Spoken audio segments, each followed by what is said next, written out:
በስመ አብ ወወልድ ወመንፈስ ቅዱስ አሐዱ አምላክ አሜን። ኦ አሃዌ ይታፍቅርዎ ለዓለም ዓለሙኒ ኃላፊ ወፍትወትኒ ኃላፊ ውእቱ። ኣሕዋት ዓለም ኣይትፍተው። ዓለምና ናይ ዓይኒ ባህግታቱ ሓላፊ እዩ። እዚ መልእኽቲ እዚ ኣብ ቀዳማይ መልእኽቲ ዮሃንስ ምዕራፍ 2 ቁፅሪ 16 እንረኽቦ ቃል እዩ። እዚ ቃል እዚ ዝነገረና ሐዋርያው ቅዱስ ዮሐንስ ካፍቶም 12 ናይ ጎይታናን መድሓኒትናን ኢየሱስ ክርስቶስ ደቀ መዛሙርት ዝኾነ ወንጌላዊ ቅዱስ ዮሐንስ ዝመልእኽቲ እዚ ኣመሓላሊፉልና ማለት እዩ። ዓለሙን ናይ ዓለም ባህግታት ወይ ከዓ ናይ ዓይኒ ባህግታት ኩሉ ሓላፊ እዩ እሞ ዓለም ኣይትፍተው። እዚ ትምህርቲ እዚ ከምቲ ቀደም ኢልና ዝተናገርናዮ ኣብ መልእኽቲ ዮሐንስ ቀዳማይ ምዕራፍ 2 ቁፅሪ 16 እንረኽቦ እዩ። ቃሉ ዓለምን እቲ ኩሉ ፍትወታትን ሓላፋ እዩ፣ ፍቃድ እግዚኣብሔር ዝገብር ግና ንዘለዓለም ይነብር እዩ ዝብል። እዚ ትምህርቲ እዚ ክንምሃር ተለና ናይቲ ትምህርትና ርእሲ ክርስቲያናዊ ስነ ምግባር ወይ ከዓ ክርስቲያናዊ ህይወት ይበሃል። ክርስቲያናዊ ህይወት ማለት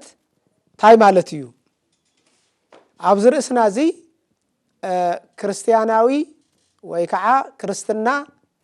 ከምኡ እውን ህይወት ዝብሉ ክልተ ዝተጣመሩ ቃላት ንረክብ ማለት እዩ። እቲ መጀመርያ ክርስትና ዝብል እዩ ወይ ክርስቲያናዊ ዝብል እዩ። እቲ ካልኣይ ከዓ ህይወት ዝብል እዩ። ክርስቲያናዊ ህይወት ምስ ርእስና ዝኸይድ ማለት እዩ። ክርስትና ክንብል ተለና ክርስትና ዝብል ቃል ክርስትና ማለት ክርስቲያኖስ ወይም ከዓ ክርስቲያኖስ ካብ ዝብል ናይ ግሪክ ቃል ዝተረኽበ እንትኸውን ትርጉሙ ከዓ ናይ ክርስቶስ ወይ ከዓ ናይ ክርስቶስ ተኸታሊ፣ ናይ ክርስቶስ ደቀ መዝሙር ተምሃሪ ወዲ ማለት እዩ። ክርስቶስ ዝኽተል፣ ክርስቶስ ዝኣምን፣ ብክርስቶስ ክርስቲያን ዝተባህለ ክርስቲያን ይበሃል። ምክንያቱም ወዲ ክርስቶስ ስለ ዝኾነ ማለት እዩ። ብክርስቶስ ክርስቲያን፣ ብወልድ ውሉድ ንበሃል። ስለዚ ነዚ እዩ ክርስቲያን ዝብል ህይወት ዘለና።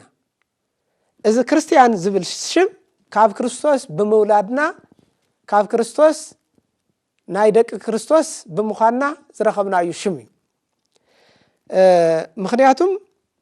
ወዲ ሰብ ክልተ ልደት ኣለዎ። እቲ ሓደ ልደት ስጋዊ ልደት እንትኸውን እቲ ካልኣይ ልደት ከዓ መንፈሳዊ ልደት ይበሃል። ኣብ ቅዱስ ዮሐንስ ዝፀሓፎ ቅዱስ ወንጌል ምዕራፍ 3 ቁፅሪ 1 ጀሚርና እንረኽቦ ቃል ብቐጥታ ማለት እዩ። ካብ ስጋ ዝተወልደ ስጋ እዩ፣ ካብ መንፈስ ዝተወልደ ግን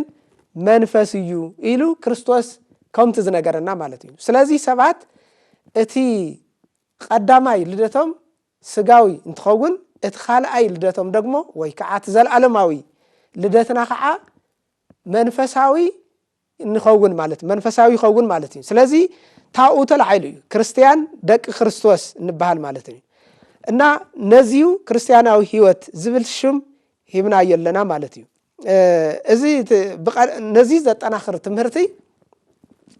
نعبنت ناي كريستوس دق أمزامرت زنورو قدسان حواريات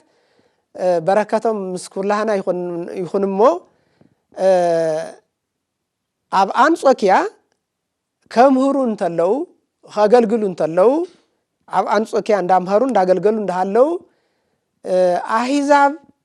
أفتي شعوزنا برو أحيزاب نتم ناي كريستوس دك أمزامرت قدسان حواريات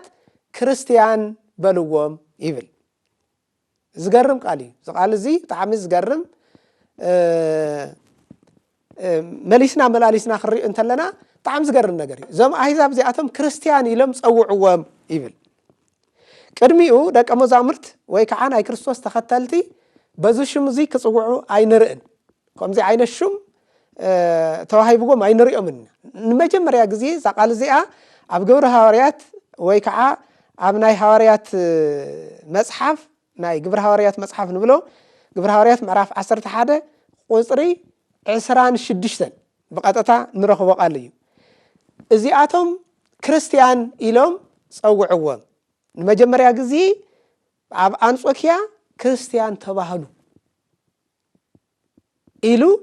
نايز مصحف زي صحافي ناي كريستوس دك مزمور زنبره تفتم سبعان كلتن دك مزامرتي زخانه قدوس لوقاس أبز مزجبه مصحف إن رخوه مالتي سن مجمريا جزي كريستيان تباهلو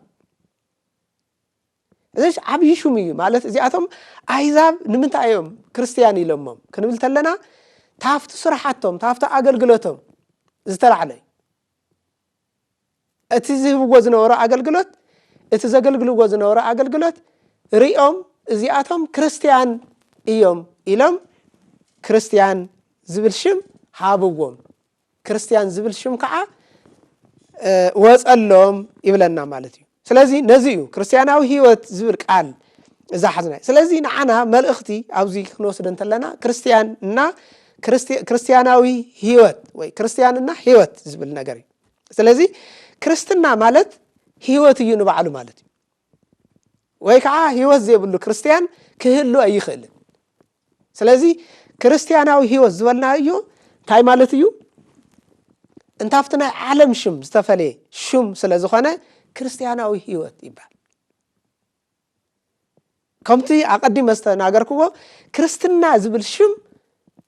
كريستوس كاب زبل شم زتوسد سم شم سلازو خانه زي شم زي عابي شم يمالتي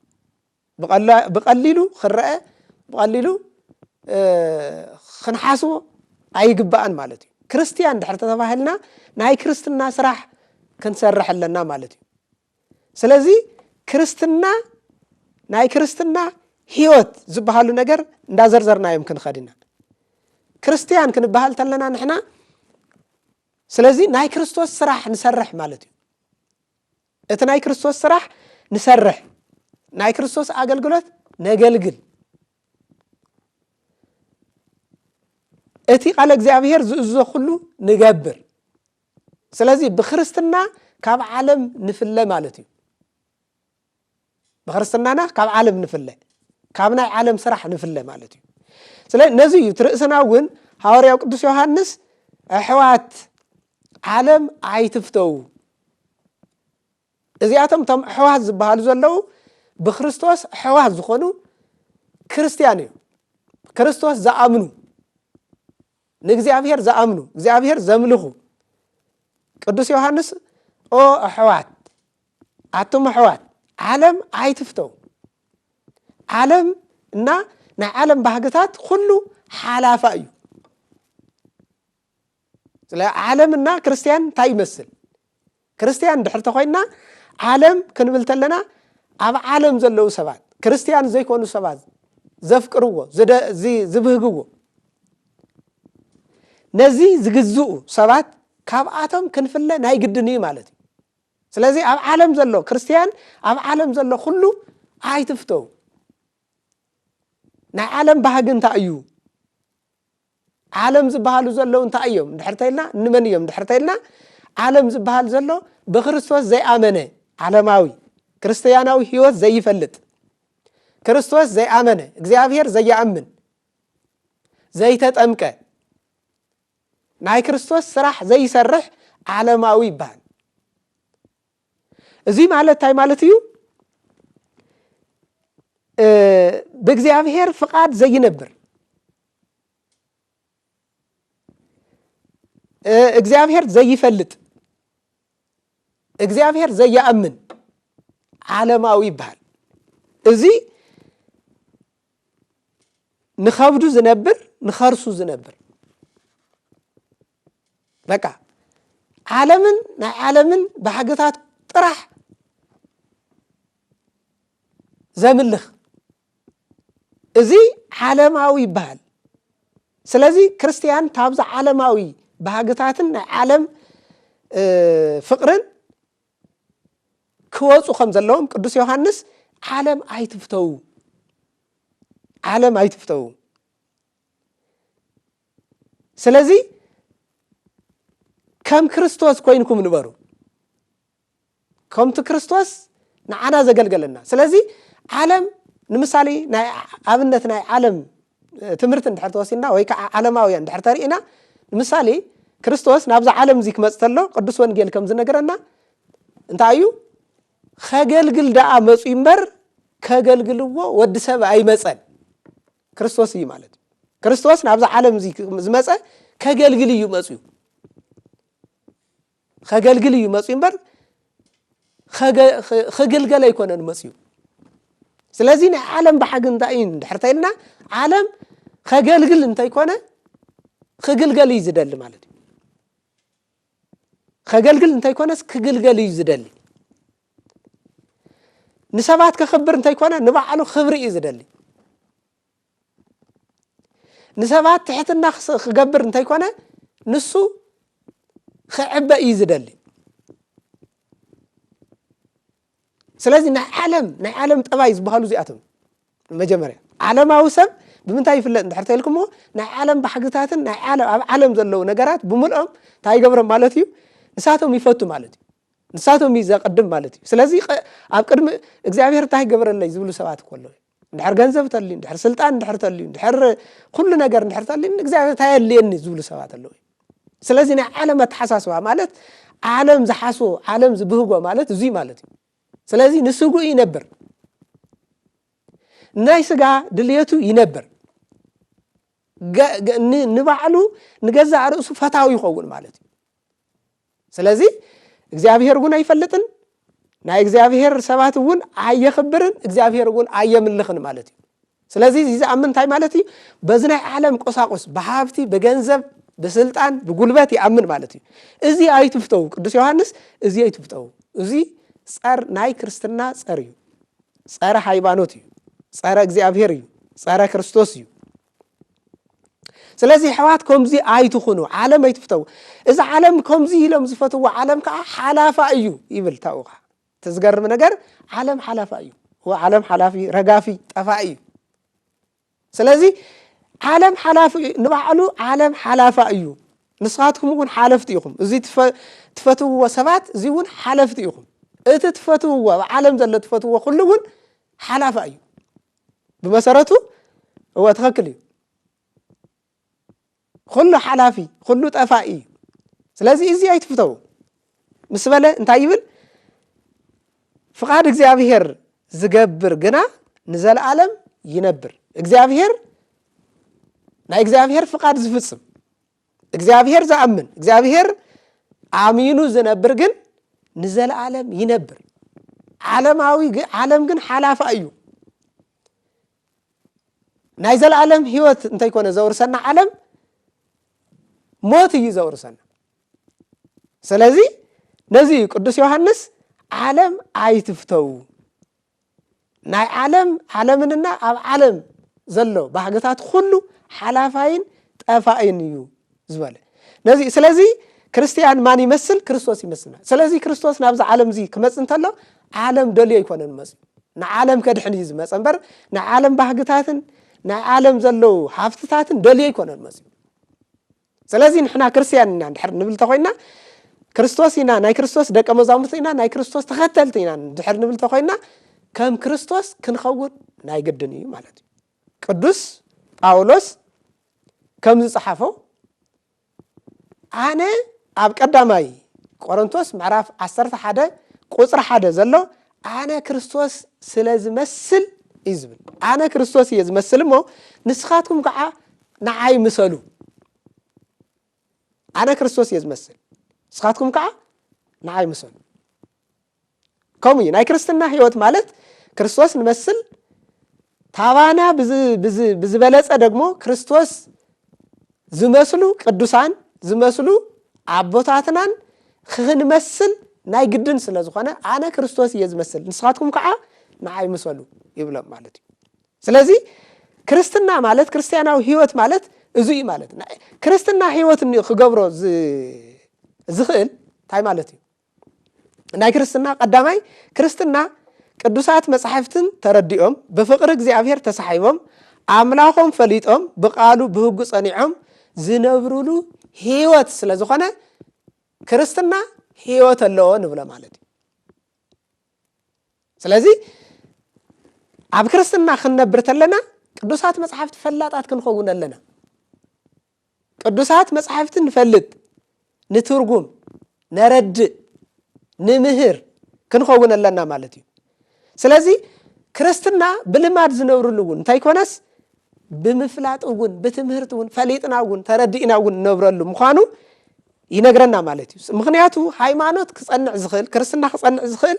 ብምፍላጥ ስለ ዝኾነ ብእምነትን ብምፍላጥን ብትምህርትን ስለ ዝኾነ ማለት እዩ ብልማድ ኣይኮነን ብልማድ እንታይ ኮነስ ፈሊጥና ተማሂርና ኢና ክነብር ዘለና ስለዚ ኣቦታትና ቅዱሳን ሐዋርያት ከምቱ ዝነግሩና ሃይማኖት ካብ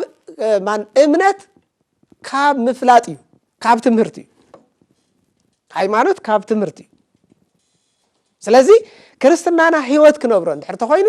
ቅዱሳት መጽሓፍ ቅዱስ ክነንብብ ኣለና ቤተ ክርስቲያን እንትነግረና ክንፈልጥን ክንርዳእን ኣለና ማለት እዩ ስለዚ ነዚ እዩ ኣብቲ ቀዳማይ ክርስትና ቅዱሳት መጻሕፍቲ ክንርዳእ ከም ዘለና ቅዱሳን መጻሕፍቲ ተረዲኦም ብፍቅሪ እግዚአብሔር ተሳሒቦም ቅዱሳት መጻሕፍቲ ተረዳእና ናይ እግዚአብሔር ፍቅሪ ክርዳእና ይኽእልን ምክንያቱ እግዚአብሔር ክንፈልጦ እንተኾይና ቅዱስ መጽሓፍ እንታይ ይብል ቅዱሳት መጻሕፍቲ እንታይ ይብሉ ቤተ ክርስቲያን እንታይ ተምህር ኣቦታትና እንታይ የምሂሮም ዝብል ክንፈልጥ ኣለና ስለዚ ናይ እግዚአብሔር ፍቅሪ በዚ እንፈልጦ ማለት እዩ እምበኣርከ እንድሕር ዓለምና ናይ ዓለም ባህግታት ትፈቱ ተኾይንኩም እዩ ዝብል ቅዱስ ጳውሎስ ናይ ኣብ ፍቅሪ የብልኩምን እግዚአብሔር ኣይትፈትዎን ኢኹም እግዚአብሔር ኣይተፍቅርዎን ኢኹም ስለዚ ንስኻትኩም ብኣፍኩም ኢኹም ትናገሩ እምበር ፍቅሪ እግዚአብሔር የብልኩም ፍቅሪ ኣቦ ፍቅሪ ኣብ የብልኩምን ከምኡ እዩ ዝብል ቅዱስ ስለዚ እግዚአብሔር ናይ ዓለምንና ናይ ዓለም ፍትወታትን ዘይፈቱ ብእግዚአብሔር ፍቃድ ይነብር ንዘለዓለም ይነብር እዩ ዝብሎ ከምኡ እዩ ዝብል እቲ ካልኣይ ካብ ዓለምን ናይ ስጋ ድልየትን ፍቃድን ንገዛእ ርእሶም ኣግሊሎም ዝነብሩ ኩሉ ክርስቲያናዊ ህይወት ዘለዎም ሰባት እንብሎም ካብ ዓለምን ናይ ዓለም ድልየትን ናይ ስጋ ድልየትን ዓለም ዝፈቱ ንገዛእ ርእሱ ዝፈቱ እዩ ንገዛእ ርእሱ ንገዛእ ስግኡ ዝፈቱ ማለት እዩ ስለዚ እዚኣቶም ናይ ህይወት ክርስትና ፍቃድ ርእሶምን ኣግሊሎም ማለት ካብ ዓለምን ናይ ዓለም ናይ ስጋ ድልየትን ፍቃድን ንገዛእ ርእሶም ኣግሊሎም ዝነብሩሉ ህይወት ክርስቲያናዊ ህይወት ይባሃል በቃ ናይ ግድን ክርስትና ኣለና ክንብል ተኾይና ተን እግዚአብሔር ዘይደልዮም ንምሳሌ ኣብ ዓለም ዘለው ትፈልጦም ሓሰት ሰርቂ ከብድኻ ምፍታው ስለዚ ባህግታት ዓለም ብምሉኡ ምፍታው ይባል ታብዚአቶም خنغلل لنا ማለት ርእስና ካብዚአቶም አግሊልና خنبرለና ማለት ናይ ግድን ስለዚ ኣብ ክልተ ነገር ክርስቲያን ኣብ ክልተ ነገር ተንጠልጢሉ خنبر ኣይኽእልን ማለት እዩ እግዚአብሔር እውን ፈቱ እየ ዓለም እውን ፈቱ እየ እንዳበልካ ምንባር ኣይካልን ማለት እዩ ስለዚ ካብ ዓለም ምግላል ማለት እግዚአብሔር ምኽታል እግዚአብሔር ዝብሎ ምስማዕ ርእስኻ ምግዛእ ስለይከዓ ብዝበለጸ ርእስኻ ኣብ ዓለም ዝነብር ሰብ ርእሱ ክገዝእ ይኽእልን ከምቲ መጽሓፍ ዝነግረና ሰብ ሃገር ከመሓደር ይኽእል እዩ ሃገር ክመርሕ ይኽእል እዩ ግን ርእሱ ምግዛእ ግን ካብ ይኽእል እዩ ወይ ከዓ ርእስኻ ምግዛእ ብጣዕሚ ከቢድ እዩ ሃገር ታም ምግዛእ ርእስኻ ምግዛእ ብጣዕሚ ከቢድ እዩ ስለዚ ካብ ዓለም ክንወጽእ ተለና መጀመርያ ርእስና ክንገዝእ ኣለና ማለት እዩ ሰውነትና ክንገዝእ ኣለና ማለት እዩ ክርስቶስ ህይወትና ክርስቶስ ክነምስሎ ኣለና ማለት እዩ ክርስቶስ ምምሳል ክነለማምዶ ኣለና መጀመርያ ስለዚ ክርስቶስ ምምሳል ዘይተለማመደ ህይወት ዓለማዊ ህይወት ይነብር ማለት እዩ ስለዚ እዚ ካብ ዓለም ፍቃድ ዘግለለ ኩሉ ክርስቲያናዊ ህይወት ይበሃል ማለት እዩ ኢየሱስ ክርስቶስ በመጀመርታ ንገዛእ ርእሱ ጎይታናን መድኃኒትናን ኢየሱስ ክርስቶስ ንዓይ ክኽተለኒ ዝደሊ እዩ ዝብል ክኽተለኒ ዝደሊ ሰብ ታዩ ኸውን ዘለዎ እዩ ዝብል ንገዛእ ርእሱ ይግደፍ ንገዛእ ርእሱ ይንዓቅ ታው ይከተለኒ እዩ ዝብል መጀመርያ ሰብ ርእሱ ኣብ ትሕቲ እግዚአብሔር ከቀምጥ ኣለዎ ማለት እዩ ርእሱ ክምንን ኣለዎ ፍትወታቱ ክግድቦም ኣለዎ ማለት እዩ ስለዚ ክኽተለኒ ዝደሊ ሰብ ርእሱ ይግደፍ ባዕሉ ይንዓቅ ሰውነቱ ይንዓቅ ማለት ካብ ትዕቢት በቃ ትዕቢት ይግደፍ ማለት እዩ ስለዚ ይከተለኒ እቲ ካልኣይ ንዓይ ክኽተለኒ ዝደሊ ሰብ ርእሱን ቤተሰቡን አቡኡን አዲኡን ዋላ ደቁን ሰበይቱን ይግደፍ ከቀድም የብሉን መጀመርያ ሰብ እግዚአብሔር ፈቱ የንድሕር ዝብል ተኾይኑ መጀመርያ እግዚአብሔር ይከቀድም ዘሎ ቅድም እግዚአብሔር ዝኾን ስለዚ የለ ማለት እዩ መጀመርያ ርእሱ ዘይገደፈ ሰብ ርእሱ ዘይነዓቀ ሰብ ርእሱን እግዚአብሔር ዘይግዘእ ሰብ ክርስቲያን እዩ ክበሃል ኣይኽእልን ማለት እዩ መጀመርያ ርእስኻ ምንዓ ክርስቶስ ናብዛ ዓለም እዚ ክመጽእ ተሎ አምላክ ኮይኑ እንዳሃለወ እዩ ዝብል ቅዱስ ጳውሎስ አምላክ ኮይኑ እንዳሃለወ እግዚአብሔር ኮይኑ እንዳሃለወ ርእሱ ድኻ ገበረ ርእሱ ናብ ባዕሉ ድኻ ገበረ ኩሉ ነገር ኮይኑ እንዳሃለወ እግዚአብሔር ኮይኑ እንዳሃለወ እግዚአብሔር መጽ እዩ እውነት እዩ ሰብ ምዃን ዘይግብኦ እግዚአብሔር ሰብ ኮይኑ ኣብ መስቀል ተሰቂሉ ሰባት ነቂፎሞ ንዕቆሞ ርእስኻ ምግዳፍ ማለት እዩ ንዓና ክብል ክርስቶስ ተናዒቁ ንዓና ክብል ሰብ ክብል ክርስቶስ መከራ ተቀቢሉ ርእስኻ ምግዳፍ ማለት ርእስኻ ምንዓቅ ማለት እዩ ስለዚ ክርስቶስ አንደየ ርእሱ በቃ ባዶ በቃ ገበረ ማለት እዩ ስለዚ ክርስትና ማለት እዩ ቅዱስ ጳውሎስ ከምቲ ዝነገረና ስለዚ ባዕልኹም መጀመርያ ባዕልኻ ንርእስኻ ሓድ ኣነ እንታይ ኣለኒ ኢልካ ንባዕልኻ ከም ሓደ ምስኪን ቁፀር ዋላ ገንዘብ ክህልወካ ይኽእል ስልጣን ክህልወካ ይኽእል ሃብቲ ክህልወካ ይኽእል እዚ ሃብቲ እዚ ስልጣን እዚ ሓላፊ ምዃኑን እመን ባዕልኻ ንስኻ እውን ሓላፊ ምዃንካ እመን መዋቲ ምዃንካ እመን መሬት ምድር ምዃንካ እመን ሰባት እዚ እዩ ዘይርድእዎ ስለዚ ዓለም ክንብል ተለና ንሕና በዓልትና እውን ሓለፍቲ ምዃንና እቲ ሰብሰብና የገንዘብ እውን ጠፋዕ ሓላፊ ምዃኑ ምእማን ማለት እዩ ስለዚ መጀመርያ ክርስቶስ ክንኽተል ተለና ንበዓልትና ርእስና ክንክሕድ ኣለና ማለት ክርስቶስ ርእሱ ዘይከሓደ ሰብ ክርስቶስ ክኽተል ኣይኽእልን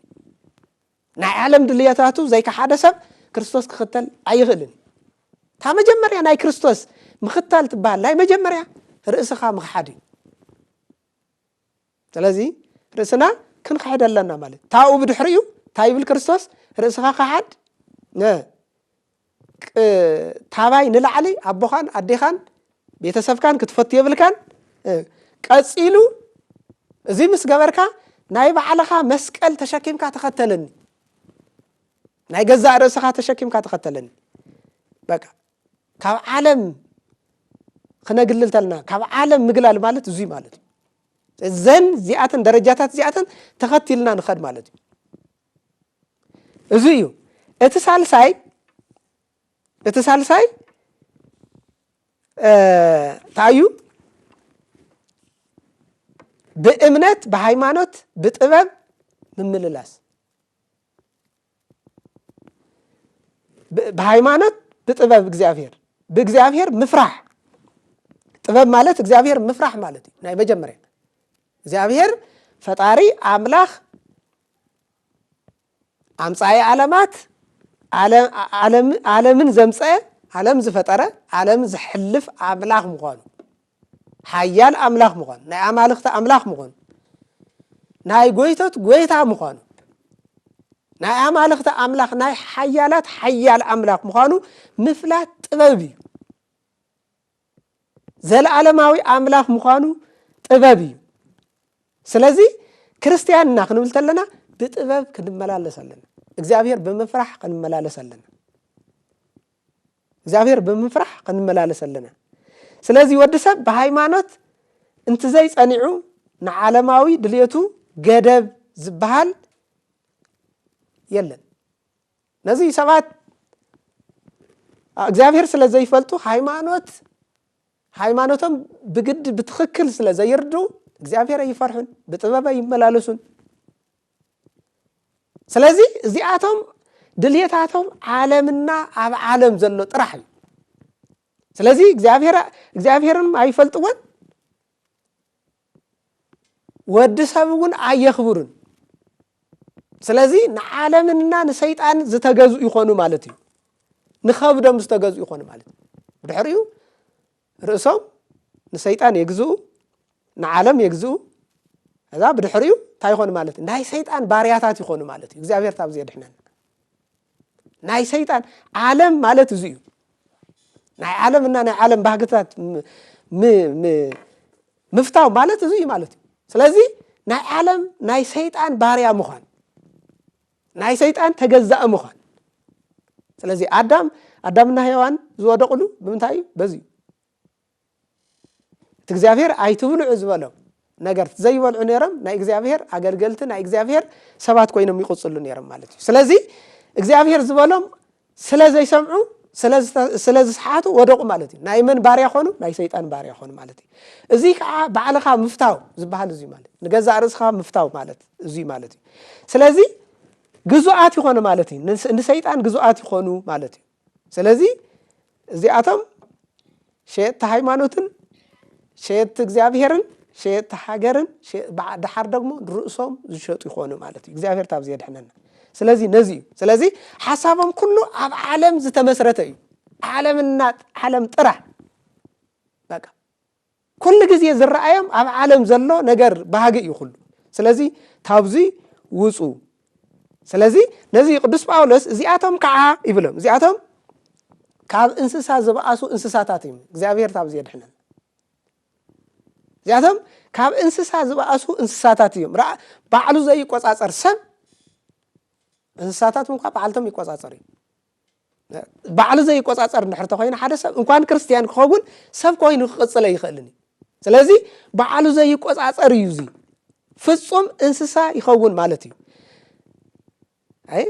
ስለዚ ቅዱስ ጳውሎስ ነዚያቶም እንታይ ልዎም ማለት እዩ ነውርን ክብርን ዘይፈልጡ ዓለም ዝፈቱ ኣብ ዓለም ዝነብሩ ኣብ ዓለም ተመስሪቶም ዝነብሩ ሰባት ነውርን ክብርን አይፈልጡ ነቲ ነውር ክብሪ ይገብርዎ እዩ ተከለ ነቲ ነውርስ ከም ክብሪ ይቆጽርዎ ነቲ ክፉእ ነገርስ ከም ጽቡቕ ነገር ይገብርዎ ስለዚ እዚአቶም ነውሮም ክብሮም እዩ ነውሮም ክብሮም እዩ ነውር እንዳሰርሑ እንዳሃለው ከም ክብሪ ይቆጽርዎ እግዚአብሔር ዘይምፍላጥ ታይ ዝኣክል ክፉእ ምዃኑ በእውነት ንረዳእ እግዚአብሔር ዘይምፍላጥ ቅዱሳት መጻሕፍት ዘይምፍላጥ ብፍቃድ እግዚአብሔር ዘይምምልላስ ኣብዚ ሰንክ እዚ እዩ ዘእትወና ኣብዚ ክፉእ ነገር ኣብዚ ክሳብ እዚ ኢና ንወድቕ ማለት እዩ ስለዚ እንዳተዋረድና እንዳሃለና ምኳ ክብሪ ክመስለና ይኽእል እዩ እግዚአብሔር ታብዚ የድሕነን ታብ እግዚአብሔር እንዳወደቕና እንዳሃለና ታብ እግዚአብሔር እንዳተገለልና እንዳሃለና ጽቡቕ ዘለና ክመስለና ይኽእል ስለዚ ነውሮም ክብሮም ኣምላኾም ከብዶም በቃ እዚ ዓለም ኣይትፍተው ቅዱስ ዮሐንስ ዓለም ኣይትፍተው ዝበለ እዚ በቃ እዚኣቶም ነውሮም ክብሮም እዩ ኣምላኾም ከዓ ከብዶም እዩ ብከብዲ ዘምልኹ ከብዶም ኣምላኽ ዝኾኖም ከብዶም ዝገዝኦም ሰባት እዚኣቶም ነውራማት እዮም ሓሳቦም ኩሉ ይብል ቅዱስ ጳውሎስ ሓሳቦም ኩሉ ምድራዊ ዓለማዊ እዩ ሓሳቦም ኩሉ ምድራዊ ዓለማዊ ነውሮም ከዓ ክብሮም እዩ ከብዶም እውን ኣምላኾም እዩ በቃ ኩሉ ግዜ ንገዛእ ከብዶም ጥራሕ ይሓስቡ በቃ ንከብዶም ክብሉ ርእሶም ሕሊፎም ይህቡ ይወድቁ ማለት እዩ ስለዚ ሓሳቦም ኩሉ እንታይ እዩ ሓሳብ እግዚአብሔር ዝበሃል የለን እግዚአብሔር ብጸሎት ኣይሓስቡን ሃይማኖት የብሎምን እግዚአብሔር ዝሓስብሉ ሰዓት ግዜ የብሎምን እዚኣቶም ኩሉ ግዜ ዝሓስቡ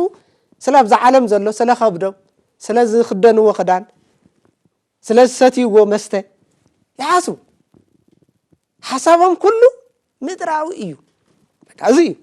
ፊልጵስዩስ ምዕራፍ 3 ቁጽር 17-18 ተመልከቱ ዝገርም ቃል እዩ ሰለስተ ነገራት ነስተውዕል ነውር ዘይምፍላጥ ኣምላኽካ ዘይምፍላጥ ሓሳብ እግዚአብሔር ዘይምርዳእ ዝገርም ነገር እዩ ናይ እግዚአብሔር ሓሳብ ናይ እግዚአብሔር ፍቃድ እንታይ እዩ ንሕና መወትን በስበስትን ክንኸውን ተለና ነገር ግን ንዘለዓለም ናይ ዘለዓለማዊ ህይወት ዘይምፍላጥ ማለት ካብ እንስሳ ንታሕቲ ምዃን ማለት እዩ ሰብ ኮይንካ ተፈጢርካ ካብ እንስሳ ንታሕቲ ኮይንካ ምንባር ማለት እዩ ነዚ ስለዚ ሓሳቦም ኩሉ ምድራዊ ኢልዎም እዚኣቶም እግዚአብሔር ታብዚ የድሕነን እዚኣቶም ፍቅሪ የብሎም ምስ ቤተሰቦም ፍቅሪ የብሎም እዞም ሰባት እዚኣቶም ሰብ ካብ ዓቕሚ ንላዕሊ ዓለም እንድሕር ዝፈቱ ኮይኑ ነውርን ክብርን ዘይርዳእ እንድሕር ተኮይኑ እዚ መጨረሱ ምስ ርእሱ እውን ዝጻላእ ማለት እዩ እግዚአብሔር ታብዚ የድሕነን ስለዚ እቲ ራብዓይን ናይ መጨረሻን ብእግዚአብሔር ፍቃድ ምንባር ክርስቲያናዊ ህይወት ንብሎ ብእግዚአብሔር ፍቃድ ምንባር ወይኩን ፍቃድ ኩሉ ነገር ንሰርሖ ነገር ብእግዚአብሔር ፍቃድ ክንነብር ርእስና ንእግዚአብሔር ምግዛእ ካብዞም ንላዕሊ ዝበልናዮም ነገራት በቃ በዓልትና ገቲእና ምንባር ስለዚ ነዚ እዩ ኣቦታትና ቅዱሳን ኣቦታትና ሰማዕታት ንብሎ ሶርያዊ ቅዱስ ኤፍሬም ከምቲ ዝተናገሮ ኣማን መነኑ ሰማይ ጣዕማ ለዛለ ናይ ባሓቂ ሰማዕታት ናይ ዓለም ባህግታትን ጣዕምን መነኑ ንዓቑ መጀመርያ እዚኣቶም ርእሶም ዝነዓቑ እዮም ርእሶም ዝገደፉ እዮም ከምቲ ቅዱስ ጎይታናን መድሓኒትናን ኢየሱስ ክርስቶስ ንዓይ ክኽተል ዝደሊ መጀመርያ ርእሱ ይክሓድ ርእስኻ ተይክሓድካ ዓለም ክትክሕድ ኣይትኽእልን ርእስኻ ተይክሓድካ ናይ ዓለም ባህግታት ክትገደፈ ይብልካ ኣይትኽእልን ኢኻ ማለት እዩ ስለዚ ሰማዕታት ብእውነት ብሓቂ ናይዚ ዓለም ባህግታትን ድሌታትን ፍትወታትን ንዓቑ ገደፉ በቃ ደመሙ ከዓ ህይወቶም ናይ መጨረሻ ህይወቶም ከዓ ኣድላይ ኣብ ዝኾነሉ ሰዓት እቲ ህይወቶም እውን እቲ ደመሙ እውን ኣፍሰሱ ከምኡ ቅዱሳ ሰማዕታት ንእግዚአብሔር መስኪሮም ዝሓለፉ ብቃል ጥራሕ እንተይኮነ መጀመርያ ርእሶም ክሒዶም ታኡ ዓለም ክሒዶም ታኡ ታብ ዓለም ርሒቆም ታኡ እግዚአብሔር ንዓለም መስኪሮም ምስክር ኮይኖም ታው ደሞ ህይወት እንድሕር ዝሕትት ተኮይኑ ህይወቶም እውን ሂቦም ደሞም ኣፍሲሶም ሓለፉ መነኑ ንዓቁ እዩ ዝብል ስለዚ እዚ ቅዱሳት መጻሕፍት ዓለም ምምናን ክርስቲያናዊ ህይወት ዝበሃል እዚ ብፍቅሪ እግዚአብሔር ምንባር ሰባት ከማኻ ዝኾኑ ሰባት ምፍታው እግዚአብሔር ምፍታው ማለት ከማኻ ዝበሉ ሰባት ምፍታው ዝተጸገሙ ሰባት ምርዳእ ዝጠመዩ ዝጸምኡ ሰባት ዝጠመዩ ምብላዕ ዝጸምኡ ሰባት ምስታይ ማለት ዝስተ ዝብላዕ መሃብ ንዓኣቶም ምሕሳብ ማለት እዩ እዚ እቲ ክርስቲያናዊ ህይወት ዝበሃል ታው ሃይማኖት ካጽኒዕኻ ምንባር ክሳብ መጨረሻ ኣነ ከምዚ ነይረ እንተይኮነ እግዚአብሔር ንሱ እንተይኮነስ እቲ ሃይማኖት ክሳብ መጨረሻ ክሳብ ናይ መጨረሻ ህይወትና ምሳና ጽቡቕ እንዳሰራሕና ሰናይ ዝበሃል ነገር እንዳሰራሕና ንዘለዓለም ምንባር ማለት እዩ ክርስቲያናዊ ህይወት ማለት እዩ ስለዚ ነዚ ክርስቶስ ናይ መጨረሻ እንታይ ይብለና ማለት እዩ ናባይ ንዑ ኣነ እውን ክምህረኩም እዩ ስለዚ ናባይ ንዑ ሸኽምኩም ክቕበለኩም እዩ እቲ ጽቡቕ ዝበሃል ነገር እውን ኩሉ ክምህረኩም እዩ ኣነ ሸኽመይ ቀሊል እዩ ስለዚ እቲ ናይ ዓለም ዘሎ ነውርን ክብርን ከይንፈልጥ ዝገብረና ሸኽሚ ተሸኪምና ናብ ክርስቶስ ክንመጽእ ክርስቶስ ናባይ ንዑ ሓጢያትኩም ክትርደው ናብ ቅዱሳት መጻሕፍት ምፍላጥ ኣቦታትና ምጥያቅ ቤተ ክርስቲያን እተምህሮ ትምህርት ምስማዕ ማለት እዩ ስለዚ ኣነ ከዓ ዕረፍቲ ክበኩም እየ ናባይ ንዑ ኣነ እውን ዕረፍቲ ክበኩም እየ ዕረፍቲ ጥራሕ ኣይኮነን ታባይ ብዙሕ ነገር ክትመሃሩ ኢኹም ማቴዎስ ወንጌል ምዕራፍ 11 ቁጽሪ 28 ብዙሕ ሸኽም ኣሎ ኣብ ዓለም ዝነብር ሰብ ወየዳ ዘይርዳእ ኮይኑ እምበር ሓጢያት ንባዕሉ ሸኽሚ በደል ንባዕሉ ሸኽሚ እግዚአብሔር ዘይምፍላጥ ንባዕሉ ሞት እዩ ስለዚ ዓለምን ናይ ዓለም ባሕግታትን ሓላፋ እዩ ዘይሓልፍ ግን ናይ እግዚአብሔር ፍቃድ እዩ ናይ እግዚአብሔር ፍቃድ ዝገብር ደግሞ ታዩ ማለት እዩ ንዘለዓለም ይነብር ስለዚ ዓለም ሓላፋ እዩ ናይ እግዚአብሔር ፍቃድ ዝነብር ግን ንዘለዓለም ይነብር ነዚ እዩ ጌታናን መድኃኒትናን ኢየሱስ ክርስቶስ ናባይ ንዑ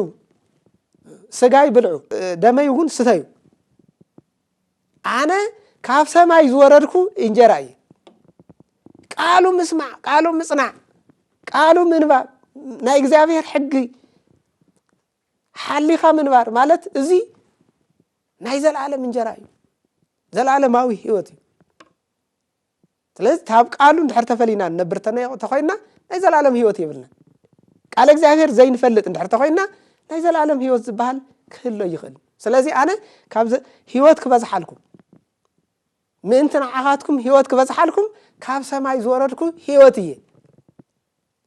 ስለዚ ስጋይ ብልዑ ደመይ ስተዩ ኣብዚ ብዙሕ ሰባት ይኸብዶም ንስሓ እተው ክበሃሉ ተለዉ ሰባት ንሓጢያት ግዜ ሂቡ እዚ ናይ ዓለም ምፍታው ማለት ዓለም ዝፈቱ ሰብ ንስሓ ከኣቶ ይደልን ቅዱስ ስጋው ክብር ደሙ ክቕበል ኣይደልን ብፍቅሪ ክመላለስ ኣይደልን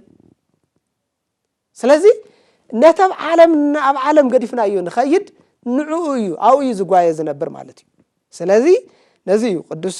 ኣሕዋት ኣሓት ወለዲ ኣዴታት ንኹሉ ዓለም ኣይትፍተው ዓለም ሓላፊ እዩ ጠፋእ እዩ ባህግታቱ ኩሉ ሓላፊ እዩ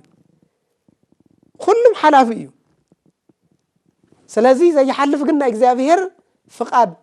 ስለዝኾነ ንዘለዓለም ትነብሩ ስለዝኾነ ናይ እግዚአብሔር ፍቃድ ብእግዚአብሔር ፍቃድ ንበሩ ኢሉ ዝመሃረና ማለት እዩ ስለዚ ብእግዚአብሔር ፍቃድ ክንነብር እንድሕር ተኾይና ፍቃድ እግዚአብሔር እንታይ እዩ እግዚአብሔር ዝፈትዎ እንታይ እዩ